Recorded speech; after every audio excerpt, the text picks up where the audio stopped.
Récemment, des scientifiques ont fait une découverte stupéfiante qui pourrait changer le cours entier de l'exploration de Mars. Apparemment, il y a des océans d'eau liquide sur la planète rouge. Donc, l'avenir semble prometteur. Nous pourrions utiliser cette eau pour soutenir les missions futures, et ensuite même nous relocaliser sur Mars, puisque nous n'aurions pas besoin de nous inquiéter de l'endroit où obtenir ce liquide précieux. N'est-ce pas? Eh bien, il y a un gros problème. Ces océans d'eau liquide sont à l'intérieur de Mars, si profondément enfouis que nous ne sommes pas susceptibles d'y arriver. Du moins, c'est ce qu'affirme une nouvelle analyse des données sismiques collectées par l'atterrisseur Mars InSight. D'énormes réserves d'eau liquide semblent être la meilleure explication pour certaines anomalies sismiques de la planète rouge.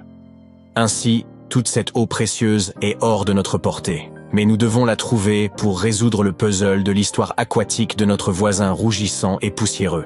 Et la première chose que nous devons faire est d'identifier où se trouve l'eau et en quelle quantité la planète la cache. Maintenant, nos rovers s'affairent à la surface de la planète rouge, recueillant toutes les données disponibles sur la géologie de la surface de la planète. Et il devient de plus en plus évident que Mars était autrefois recouverte d'eau. De nombreux facteurs, des terrains martiens aux anciens lits de lacs asséchés et au delta, suggèrent qu'il fut un temps où la planète était assez détrempée. De nos jours, il y a encore un peu d'eau à la surface, et juste en dessous de la surface de Mars, mais elle est sous forme de glace et n'étant rien comparable à ce que Mars avait dans le passé lointain. Pour comprendre combien il aurait pu y avoir sur la planète rouge il y a des milliards d'années, nous devons savoir où toute cette eau est allée. Il y a deux endroits où l'eau aurait pu aller, dans l'espace ou vers l'intérieur de Mars. Ensuite, elle aurait pu être isolée sous forme de réservoirs liquides ou de dépôts de glace. Actuellement, nous n'avons aucun moyen de mesurer la quantité d'eau qui s'est échappée autrefois. Mais maintenant, nous pouvons enfin en savoir plus sur le centre visqueux de la planète rouge. Tout cela grâce à l'atterrisseur Mars InSight. Il ne fonctionne plus. Mais de novembre 2018 à décembre 2022, il écoutait les bourdonnements et les grondements et surveillait l'activité sous ses pieds.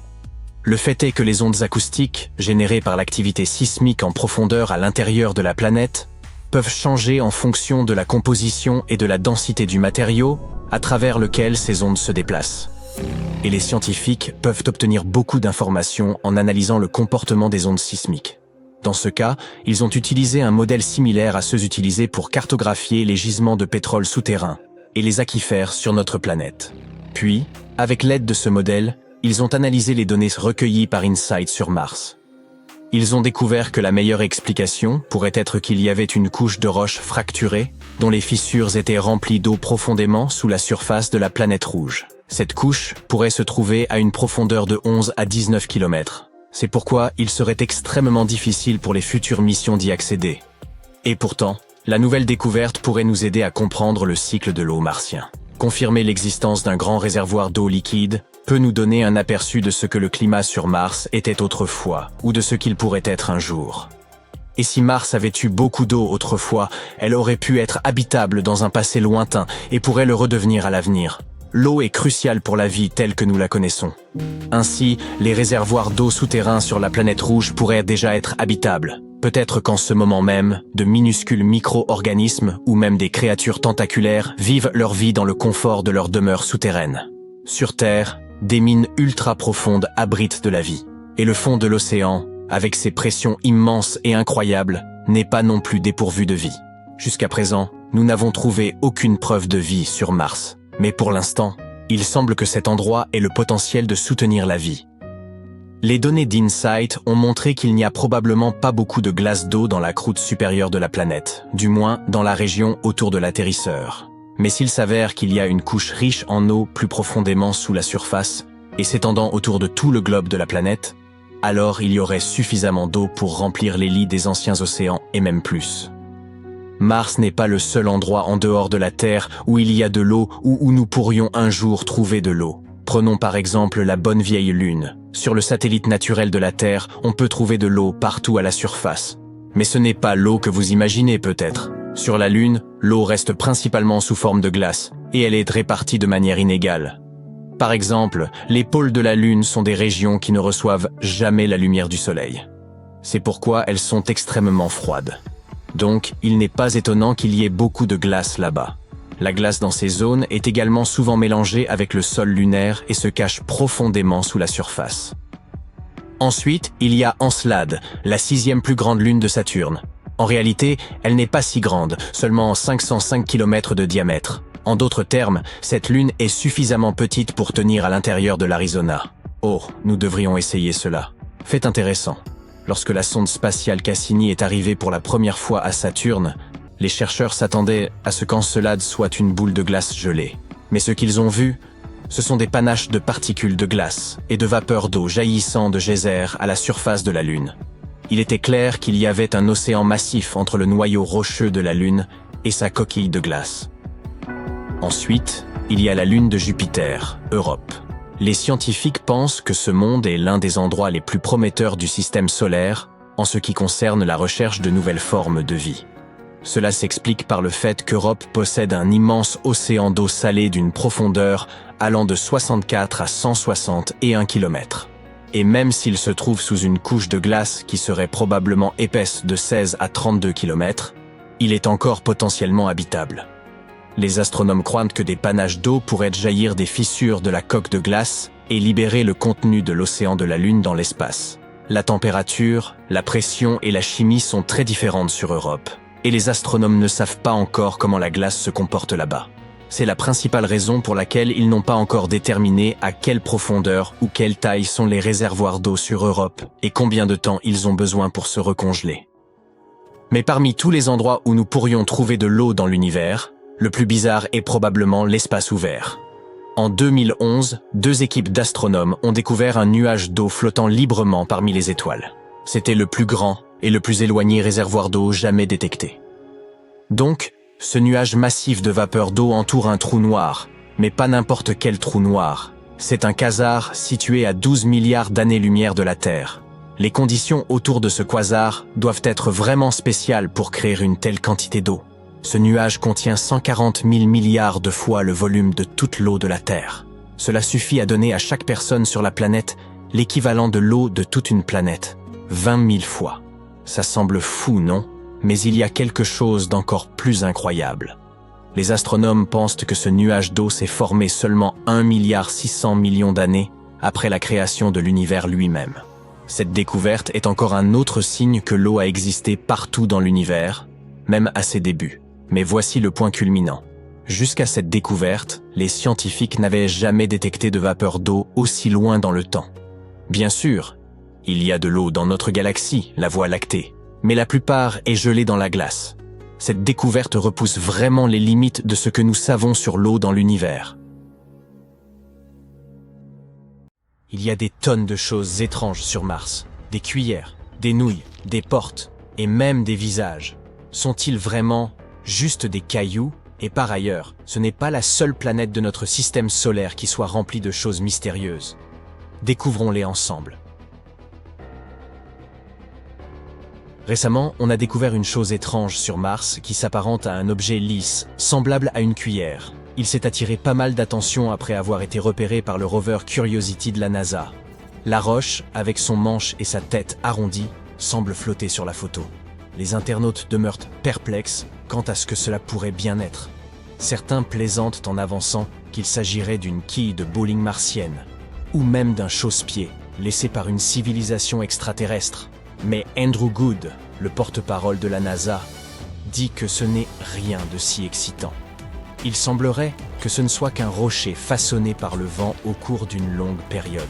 Ce type de roche aux formes étranges est commun sur la planète Mars. On les appelle des ventifacts. Un ventifact est une roche qui peut être gravée, creusée ou lissée par les minuscules particules charriées par le vent. On trouve généralement ces types de roches dans des endroits secs où il n'y a pas beaucoup d'arbres ou de végétation pour arrêter les courants aériens et où beaucoup de sable est emporté. Parfois, le vent peut donner à ces ventifacts des formes vraiment étonnantes, comme ces rochers en forme de champignons que l'on peut observer dans le parc naturel du désert blanc égyptien. Ces roches ressemblent à la maison des Schtroumpfs, car le vent érode la partie inférieure plus rapidement que le sommet, leur donnant cette forme allongée. Les ventifacts ne sont pas les seules roches martiennes dignes d'intérêt. Regardez plutôt ces séries de pointes à l'aspect irréel qui émergent de la surface rouge. Le rover Curiosity les a découvertes lors de l'exploration du cratère Gale sur Mars. Elles ont rapidement captivé l'attention de tout le monde. Ces structures torsadées, semblables à des pointes, ressemblaient à une porte vers un autre monde. Même l'Institut SETI, une organisation consacrée à la recherche de vie extraterrestre, a bien été forcé d'admettre à quel point cette roche était stylée. Mais en réalité, ce ne sont que des cheminées de faits. Ces pointes hautes et effilées se manifestent lorsqu'une roche dure se trouve au-dessus de couches plus tendres. Il est probable que ces pics martiens ne soient ce que le remblai d'anciennes fractures dans la roche sédimentaire, et dont les matériaux plus tendres se sont érodés au fil du temps. On compte également de nombreuses cheminées de faits sur Terre. On les appelle également pyramides ou demoiselles coiffées. On peut en trouver dans des régions telles que Bryce Canyon, en Utah, ou même dans les Hautes-Alpes. La NASA s'intéresse à ces structures étranges, car elles pourraient nous aider à en apprendre davantage sur l'histoire du cratère Gale. On a aussi aperçu un rocher qui ressemblait à un beignet à la confiture. Il a été baptisé Pinnacle Island après avoir été repéré par les caméras de la NASA. Néanmoins, seulement 4 jours auparavant, il était introuvable. Alors, comment est-il magiquement apparu? Eh bien, sans la moindre surprise, il a simplement été délogé par l'une des roues du rover Opportunity pendant qu'il traversait le terrain. Mais le mystère continue de planer autour de ce fameux beignet. Les analyses ont révélé que Pinnacle Island contenait des niveaux étonnamment élevés de soufre et de manganèse. Or, ces deux éléments sont solubles dans l'eau. En d'autres termes, de l'eau martienne aurait pu introduire ces éléments à l'intérieur même de la roche. Ainsi, cette petite chose a soudainement causé un certain scandale, ainsi qu'un procès intenté contre la NASA. Un homme soutenait que l'agence avait négligé la possibilité qu'il s'agisse là d'un authentique champignon martien. Mais toutes nos trouvailles ne sont pas d'ordre naturel. Une autre découverte déconcertante a été cette chose repérée par Perseverance. Ça ressemble à des spaghettis ou à de la ficelle emmêlée.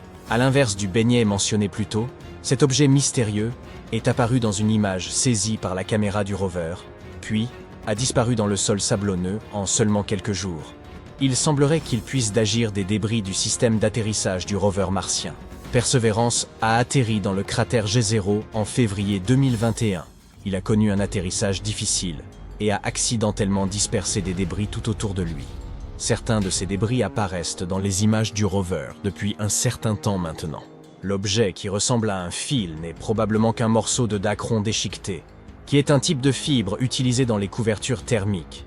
Ces couvertures aident à réguler la température des équipements pendant l'incandescent processus d'entrée dans l'atmosphère martienne.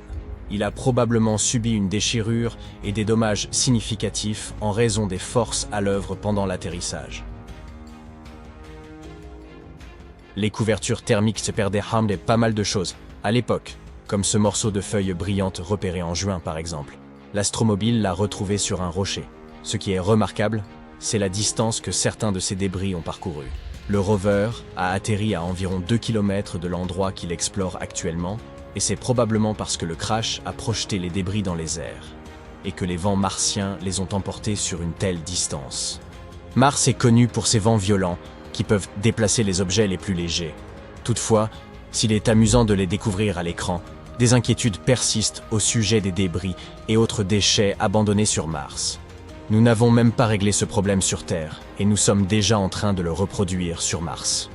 Les débris que nous avons laissés sur la planète rouge s'accumulent déjà dans une zone baptisée Hog-Wallow Flats. De plus, ces détritus peuvent accidentellement contaminer les tubes d'échantillonnage utilisés pour collecter les roches martiennes. Jusqu'à présent, la NASA ne semble pas trop inquiète à ce sujet, mais ils gardent un œil attentif dessus pour prévenir tout problème avec leurs engins.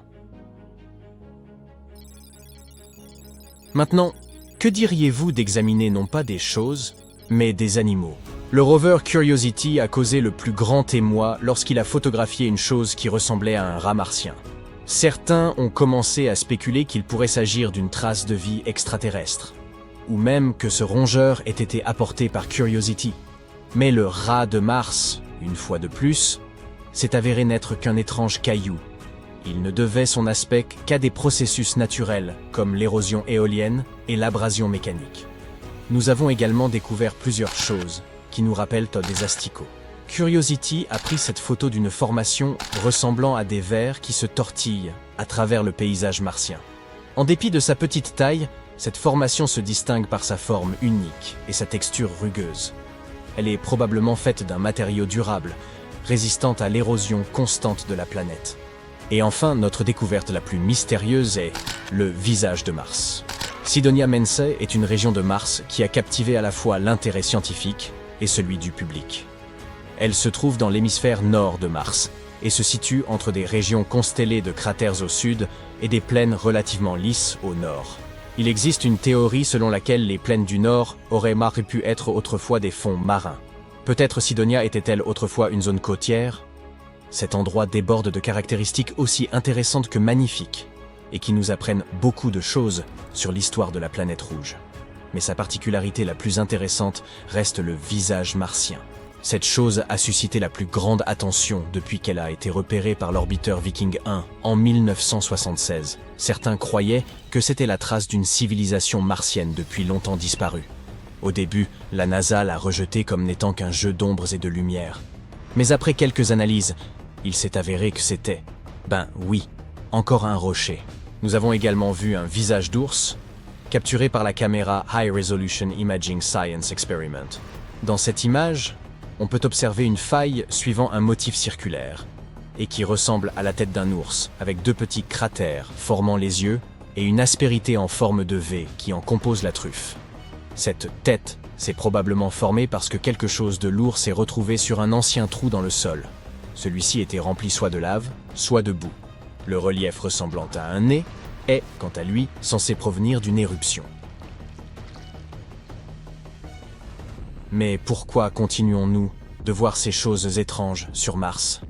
Parfois, notre cerveau peut nous leurrer et nous laisser voir des choses telles que des visages ou des objets dans les rochers et la nature.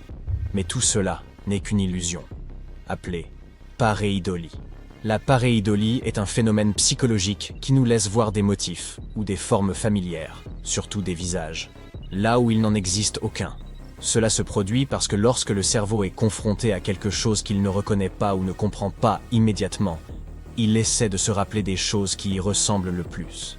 Il perçoit ainsi des motifs, des textures ou des sons étrangers comme quelque chose de significatif et de reconnaissable.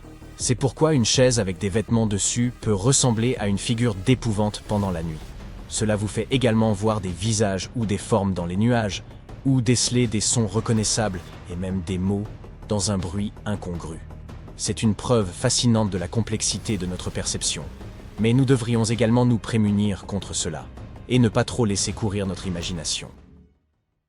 De toutes les créatures de notre planète, celle-ci pourrait bien être la seule capable de survivre aux conditions extrêmes de Mars. Le tardigrade. Ces petits êtres sont également appelés oursons d'eau ou cochons de mousse en raison de leur apparence singulière. On les trouve littéralement partout sur Terre, des dunes côtières aux montagnes, des luxuriantes forêts tropicales amazoniennes aux paysages arides de l'Antarctique. Bien que certains tardigrades vivant sur Terre, ces créatures nécessitent une fine pellicule d'eau autour de leur corps pour assurer les échanges gazeux et maintenir leur hydratation.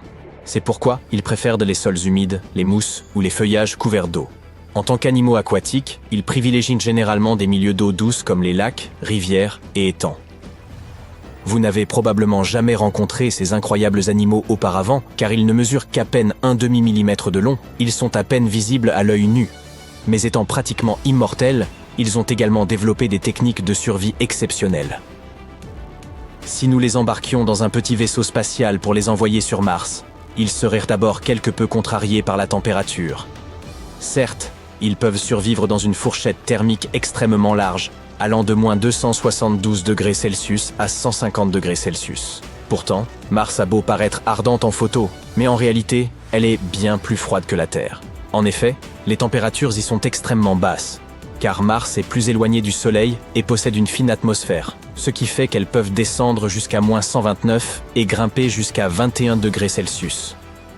À titre de comparaison, sur Terre, la température la plus basse a été enregistrée en Antarctique avec moins 89 degrés Celsius, tandis que la plus élevée a été relevée en Californie, dans le comté d'Inyo, à 56 degrés.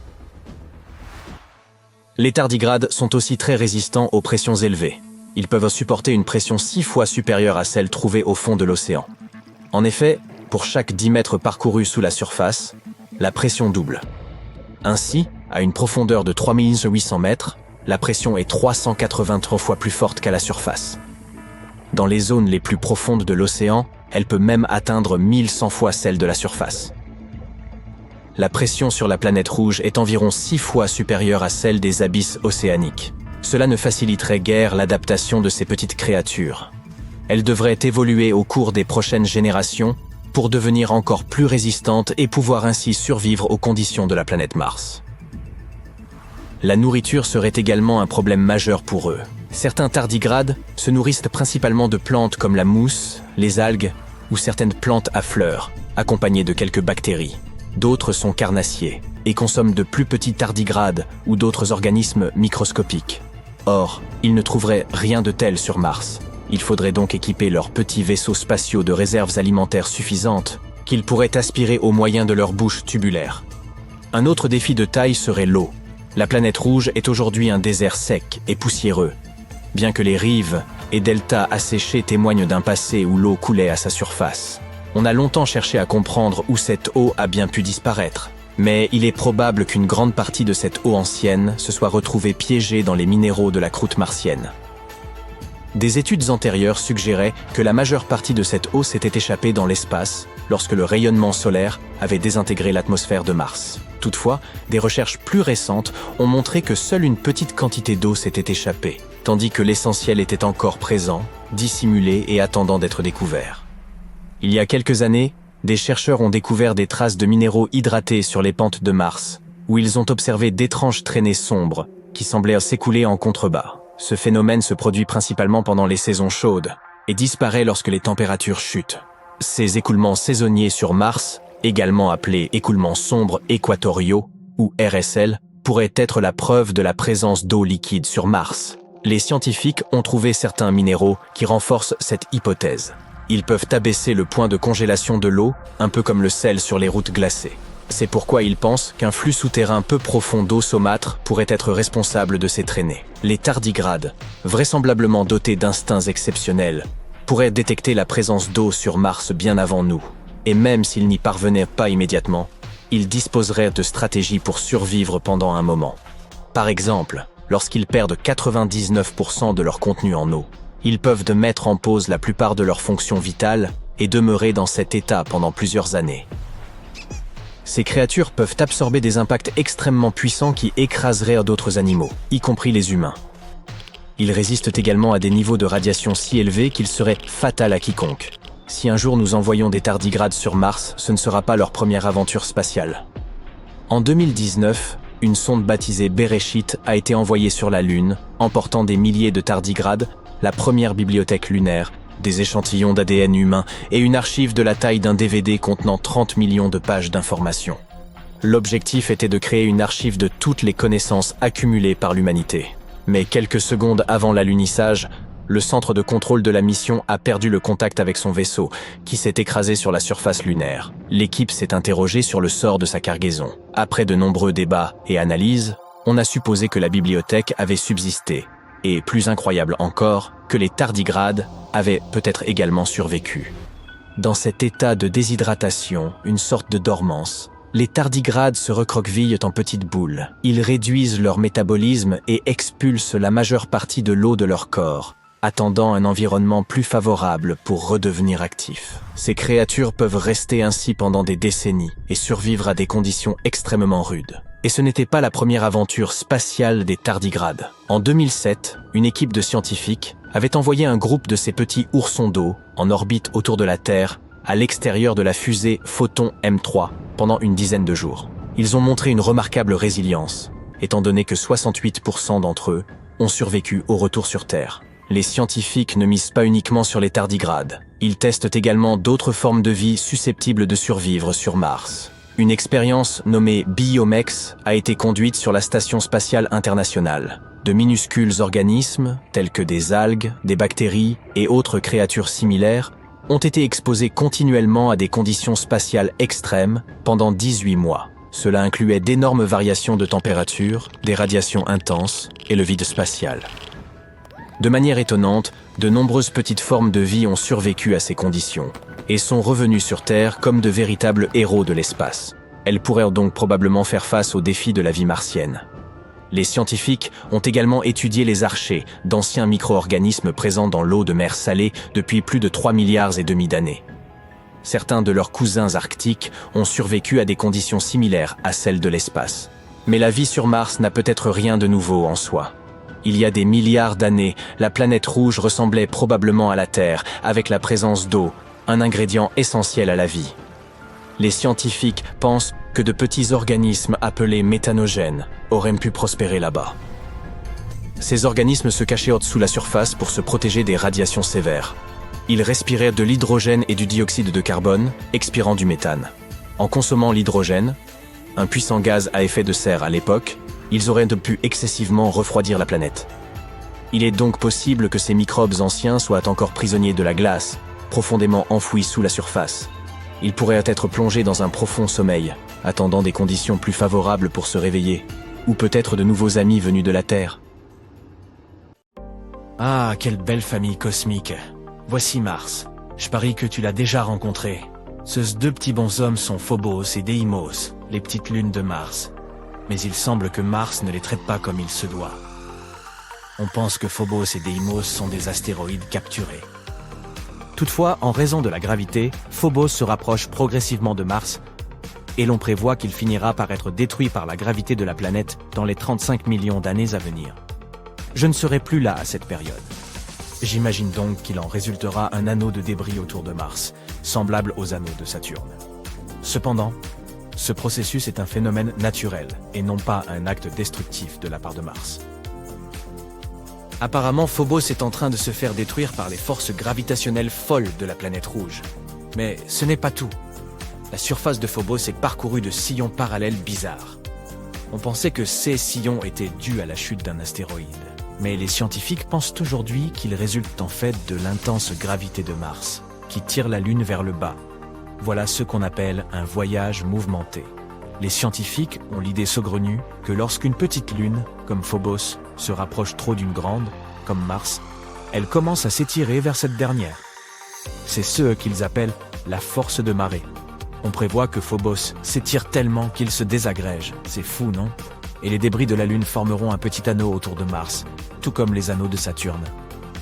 Certains pensaient que les rayures tigrées de Phobos étaient dues aux forces de marée. Mais cette théorie a été écartée parce que la Lune est trop duveteuse.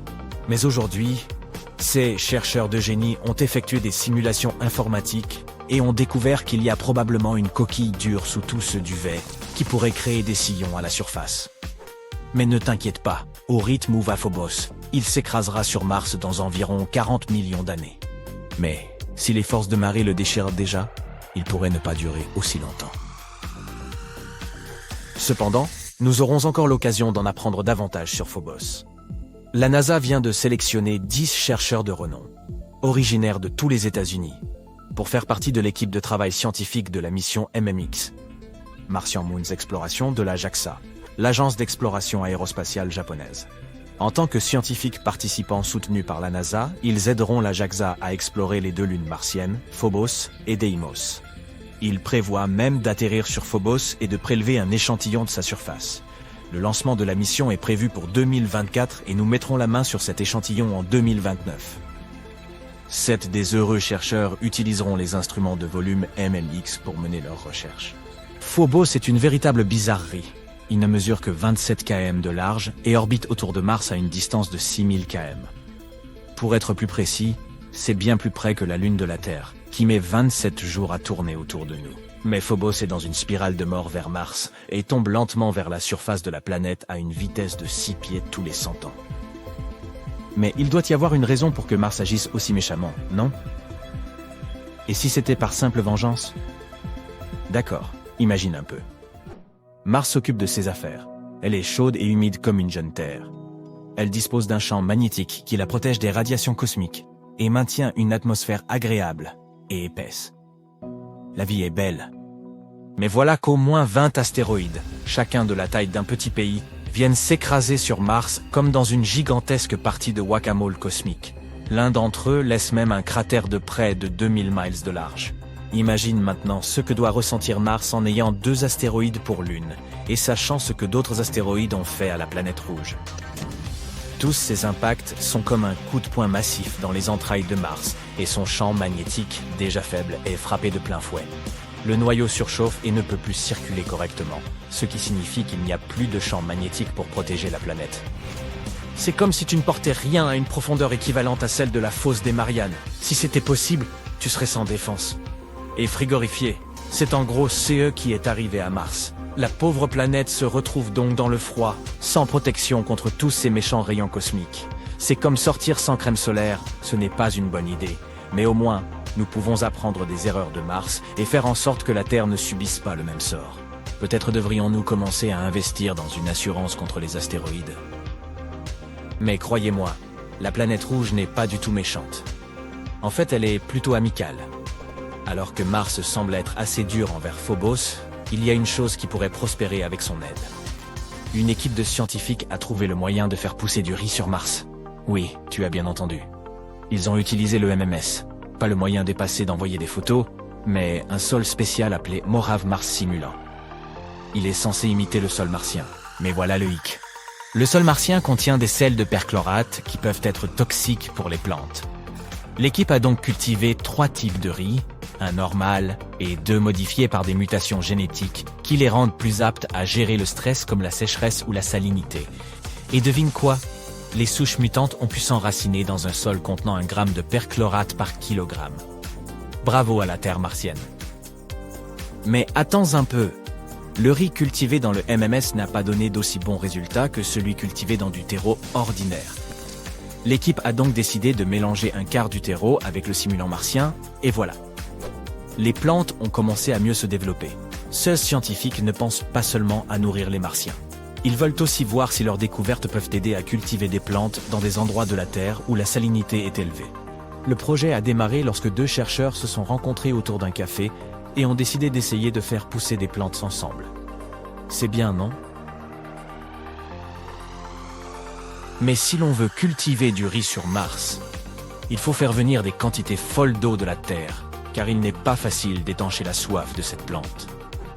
Tu as raison, il faut environ 1700 litres d'eau pour faire pousser une livre de riz. Mais devine quoi? Des scientifiques ont récemment fait une annonce révolutionnaire lors de la Lunar and Planetary Science Conference au Texas. Ils ont trouvé un glacier relique près de l'équateur de Mars. C'est exact, il y a de la glace d'eau sur Mars, même près de l'équateur. C'est une grande nouvelle qui pourrait signifier qu'il y a encore plus de glace juste sous la surface.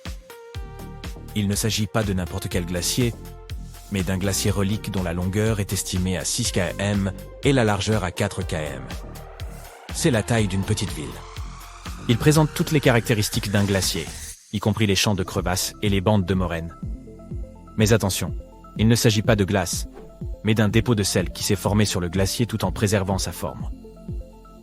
Comment ce dépôt de sel s'est-il formé?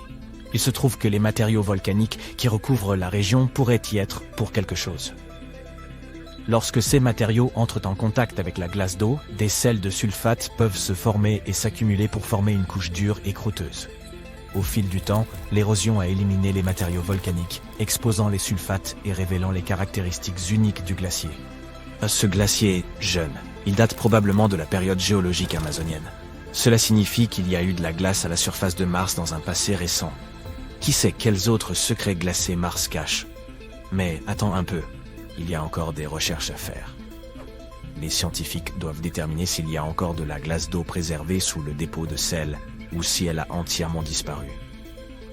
Et s'il y a encore de la glace d'eau à faible profondeur près de l'équateur, cela pourrait avoir des implications majeures pour l'exploration humaine.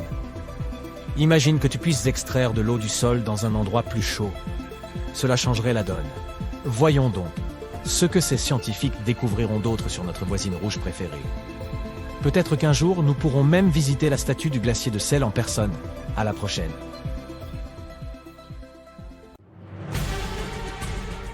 La NASA et la Chine prévoient dans toutes les deux d'envoyer des humains sur Mars.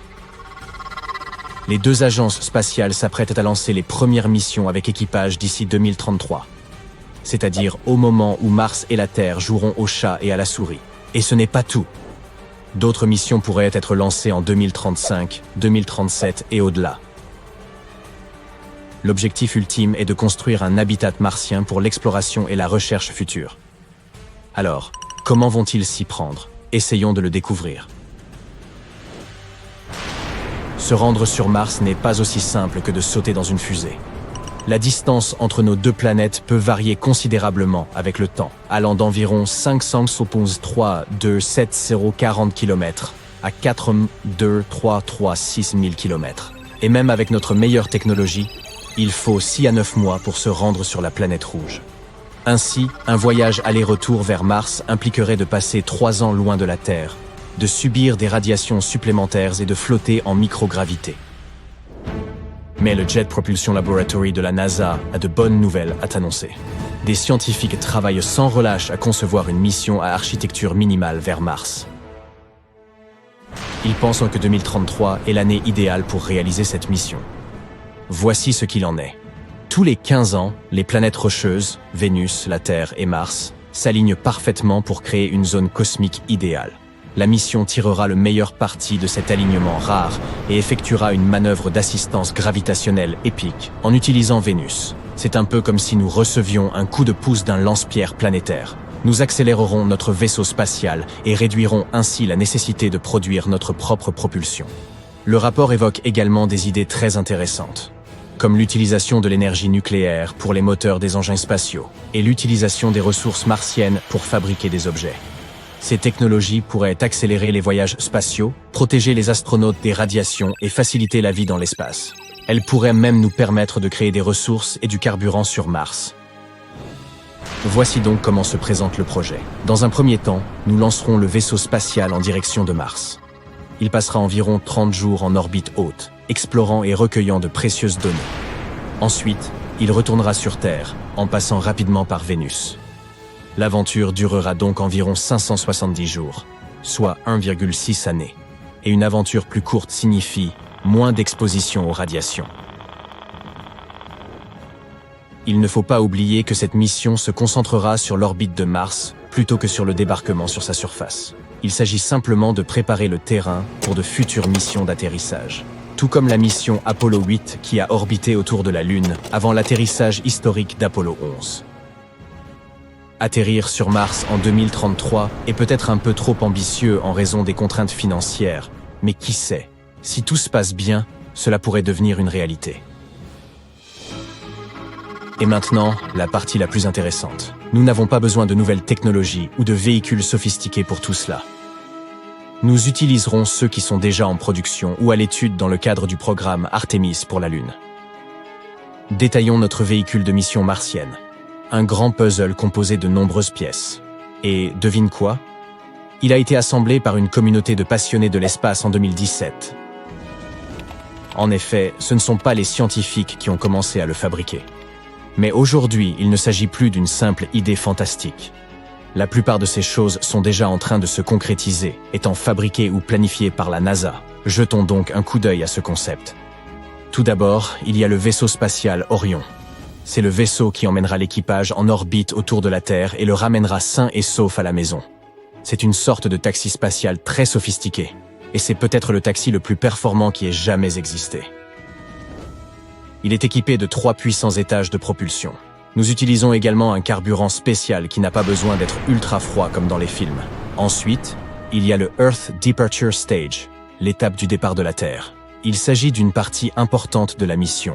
Elle nous aide à effectuer une poussée puissante qui nous enverra sur Mars. Ensuite, il y a l'habitat de transit martien. C'est là que l'équipage vivra et se détendra pendant son voyage vers Mars, comme dans une maison spatiale confortable avec tout ce dont il a besoin pour être à l'aise. Et enfin, l'étage de descente dans l'orbite martienne. Lorsque nous atteindrons Mars, cet engin impressionnant nous aidera à ralentir et à entrer dans son orbite en douceur. C'est notre expert en manœuvre. Même l'habitat de transit martien est en cours de développement et pourrait même être testé dans quelques années. Cela signifie que nous sommes sur la bonne voie pour que tout soit prêt pour notre incroyable mission sur Mars d'ici 2033. En d'autres termes, il s'agit de travailler avec ce que nous avons et de faire en sorte que les choses se passent bien. Parlons maintenant du calendrier du projet. Mi-2028. L'action va commencer. Tout d'abord, il faudra effectuer quelques vols d'essai. Nous enverrons 2 étages à l'avance pour nous assurer que nous pouvons revenir sur Terre en toute sécurité. Ces 2 étages se rejoindront, comme 2 vaisseaux spatiaux, qui deviendraient les meilleurs amis du monde. Ils se mettront en orbite autour de la planète rouge et reviendront ensuite à la maison. Pour ce faire, nous utiliserons de puissantes fusées et 13 lancements commerciaux. Ce sera une grande fête de l'espace. Fin 2032. Après tout cela, nous lançons le véhicule de mission martien entièrement assemblé sur l'orbite terrestre haute. Jusque-là, c'est un véhicule vide qui attend des astronautes. Si tout va bien, il sera prêt pour la vérification finale. Mars 2033. Il est temps pour notre courageux équipage et son vaisseau spatial Orion de se joindre à la fête. Nous les lançons et ils rejoignent le Mars Mission Vehicle en orbite terrestre. Ils s'assureront que tout est en ordre avant le départ pour Mars. La flexibilité est importante, afin que nous puissions ajuster nos plans si nécessaire. Avril 2033. Tout le monde est prêt pour l'aventure. Nous effectuons une puissante combustion, comme une grande poussée qui nous envoie sur le chemin de Mars. L'équipage voyagera pendant environ 200 jours. Novembre 2033. Enfin, l'équipage atteint la planète rouge. Une fois en orbite autour de Mars, les astronautes passeront environ 30 jours à explorer la planète et à faire des choses géniales dans l'espace. Mars sera notre terrain de jeu. Au moment de rentrer chez eux, ils diront au revoir à l'étage qui les a aidés à se mettre en orbite autour de Mars. Ensuite, leur véhicule rejoindra les 2 étages que nous avons envoyés en amont. Vous vous souvenez de ces copains de l'espace? Il faudra ensuite environ 340 jours pour que l'équipage revienne sur Terre. C'est là que nous utiliserons la gravité de Vénus pour tourner autour du Soleil. Pour maintenir l'équipement et l'équipage à la bonne température, nous aurons un parasol qui nous protégera de la chaleur du Soleil, puisque nous en serons très proches. Enfin, Orion rentrera dans l'atmosphère terrestre et se jettera à l'eau. Quelle fin héroïque! Et ce n'est que le début. Notre formidable équipe a un autre projet pour les aventuriers les plus courageux. Il s'agit d'une trajectoire en conjonction avec une mission de longue durée. Elle sera lancée en avril 2033 et durera longtemps, 950 jours. Cela représente plus de 2,5 années, dont 550 jours passés en orbite martienne. Elle nécessite moins de lancements depuis la Terre, mais présente des défis différents, comme le fait de passer plus de temps en microgravité et de faire face à une augmentation des radiations. Nous aurons donc besoin de véritables héros de l'espace pour cette mission. Mais, bien sûr, il y a des obstacles majeurs à franchir avant que tout cela ne devienne réalité. Des experts ont examiné de près le programme Journey to Mars de la NASA et ont constaté qu'il nécessitait de sérieux changements.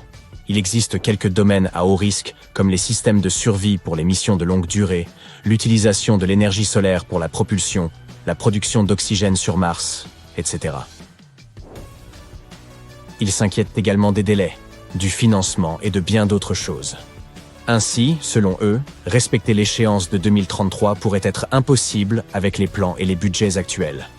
Même l'objectif de 2035 comporte des risques importants et des retards possibles. Mais bon, l'exploration spatiale n'a jamais été facile, n'est-ce pas? Avec une détermination réaliste, tout est possible.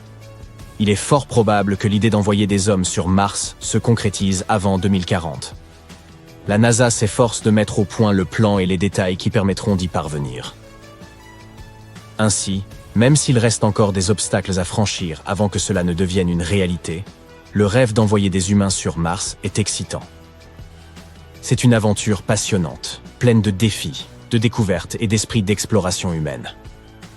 Alors montrons à l'univers de quoi nous sommes faits, et ce sera surtout du carbone. La NASA a créé un super rover appelé Curiosity et l'a envoyé sur Mars pour découvrir tout ce que la planète rouge a à offrir, car elle deviendra peut-être notre prochaine demeure. Curiosity explore la surface de Mars, prend des mesures et recueille des données depuis plus de 10 ans, 2011. Et ce bon vieux Curiosity est tombé sur d'intéressantes roches froissées par les vagues dans une région de la surface martienne que l'on pensait beaucoup plus aride. Les scientifiques pensent que cette zone était en fait le lit d'un lac. Il pourrait en effet s'agir du fond d'un lac asséché, avec tous les sédiments et autres éléments qui s'y sont accumulés. Tout cela peut nous donner des indices importants sur l'histoire du lac. Par exemple, les types d'organismes qui ont pu y vivre, sa profondeur, sa durée d'existence, etc. Ces motifs striés formés par les vagues nous indiquent que ces roches ont pu se former à une époque où des vents puissants soufflèrent avec force sur les eaux de cet ancien lac. Vous connaissez ce son particulier que l'on entend lorsque l'on porte un coquillage à son oreille? Il est dû à la façon dont l'air est piégé à l'intérieur du coquillage et à son frottement contre les parois de celui-ci. L'air ne pouvant s'échapper, il vibre à des fréquences qui dépendent de la taille du coquillage.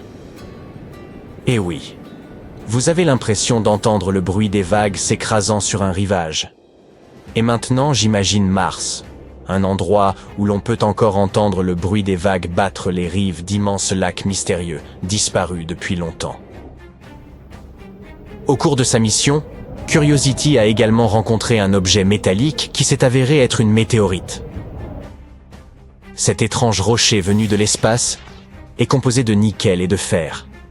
Il s'appelle Cacao, fait la taille d'une petite voiture, 2 mètres de long, et pèse plus d'1 tonne.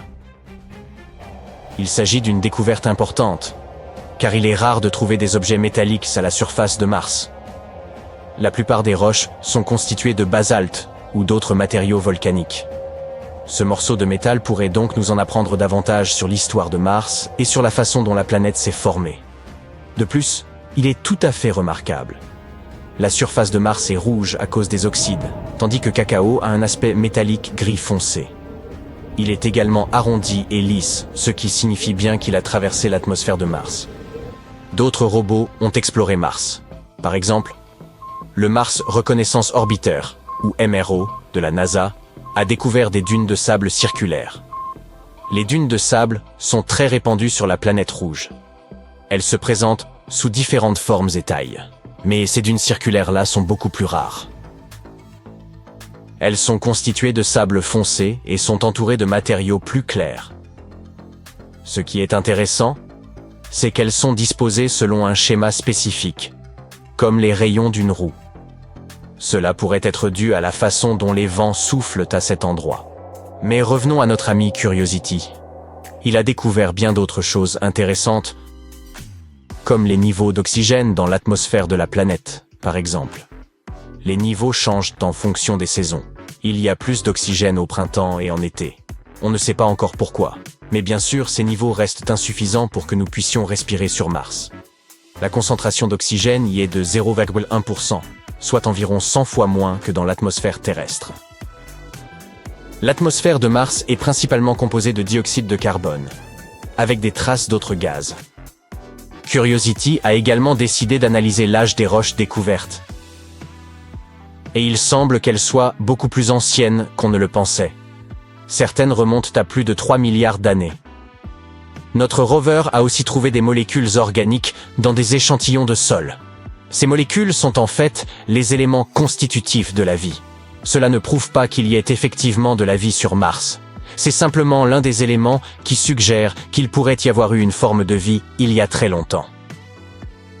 Curiosity a décelé des preuves potentielles de l'existence d'un grand réservoir d'eau liquide sous la calotte polaire sud, probablement très salé et rempli de différents minéraux. Cette salinité élevée est la raison pour laquelle cette eau pourrait rester liquide à des températures bien inférieures au point de congélation. Ce serait plutôt sympa de disposer d'un océan souterrain dans lequel se baigner, surtout lorsque ces vents martiens fous font rage à la surface. Et ce serait génial d'avoir quelque chose qui nous protégerait des niveaux de radiation insensés sur la planète rouge. Le sol martien contient des substances chimiques et des sels toxiques qui peuvent être très nocifs pour l'homme. Les astronautes pourraient être exposés à ces substances toxiques, soit par contact direct avec le sol, soit en inhalant des poussières contenant ces sels. De plus, ces substances pourraient poser un problème pour les cultures. Il s'agit d'une découverte très importante pour les futures missions sur Mars, car les astronautes devront être en mesure de cultiver leur propre nourriture pour pouvoir survivre. Un autre élément favorable à l'idée d'une vie potentielle sur Mars est la découverte de méthane. Le méthane est une découverte très importante car, habituellement, ce sont les organismes vivants qui le produisent. Sans eux, d'où pourraient-ils provenir? En réalité, il y a plusieurs explications possibles. Il y a par exemple l'activité géologique des réservoirs souterrains. Une autre idée est que des météorites auraient apporté ce méthane sur la planète rouge. Fait intéressant, les niveaux de méthane sont plus élevés dans certaines zones.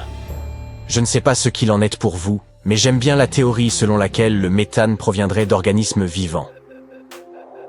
Il est possible que les volcans de Mars soient encore actifs.